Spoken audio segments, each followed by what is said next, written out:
Hi అండి friends, అందరికీ నమస్కారం అండి. ఈ వీడియోలో రాబోయే కేంద్ర బడ్జెట్లో మధ్యతరగతి వారికి అనగా ఉద్యోగులకు కీలక నిర్ణయం అండి. మరి ఆ అంశాలేంటో పూర్తిగా ఈ వీడియో ద్వారా తెలుసుకుందాము. మీరైతే వీడియోని ఎక్కడెక్కడ స్కిప్ చేయకుండా ఎండ్ వరకు చూడండి. అప్పుడు పూర్తి ఇన్ఫర్మేషన్ అర్థమవుతుంది. అలాగే వీడియో నచ్చినట్లయితే లైక్ చేయండి. సో చిరు వ్యాపారులకు మేలు కలిగేలా జీఎస్టీ కౌన్సిల్ నిర్ణయాలు అయితే తీసుకున్నామని కేంద్ర ఆర్థిక మంత్రి నిర్మలా సీతారామన్ తెలిపారు. ఢిల్లీలో ఆమె మీడియాతో మాట్లాడారు. జీఎస్టీ గత సమావేశం అక్టోబర్లో జరిగింది.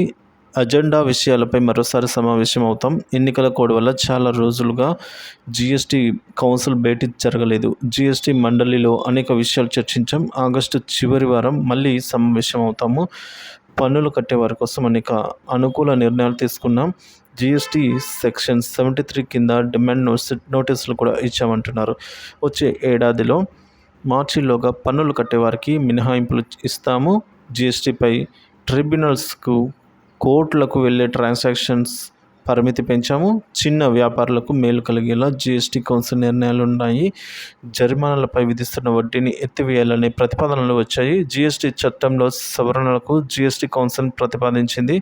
జీఎస్టీ కట్టేందుకు చివరి తేదీ గడువు పొడిగించాము. ఈ నిర్ణయాలతో వర్తకులు ఎంఎస్ఎంఈలకు లబ్ధి అయితే చేకూరుతుంది. ఇన్పుట్ క్రెడిట్ ట్యాక్స్ విషయంలో మార్పులు చేయాలని నిర్ణయించాము. అక్రమాలు జరగకుండా ఆధార్ అథెంటికేషన్ తప్పనిసరి చేయాలని అయితే నిర్ణయం తీసుకున్నామని చెప్పారు. అన్ని కార్బన్ బాక్సులపై జీఎస్టీ తగ్గిస్తూ ఉన్నాము అని చెప్పడం జరిగింది. ఈ నిర్ణయంతో యాపిల్ ఇతర పండ్ల వ్యాపారులకు మేలు కలుగుతుందని అయితే స్పీకర్పై జీఎస్టీని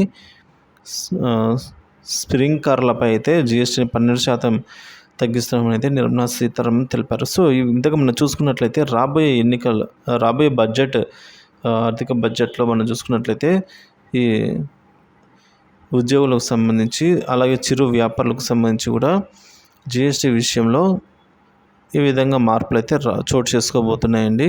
సో ఈ విధంగా కీలక నిర్ణయం అయితే ఈ మేరకు తీసుకోవడం జరిగింది ఫ్రెండ్స్.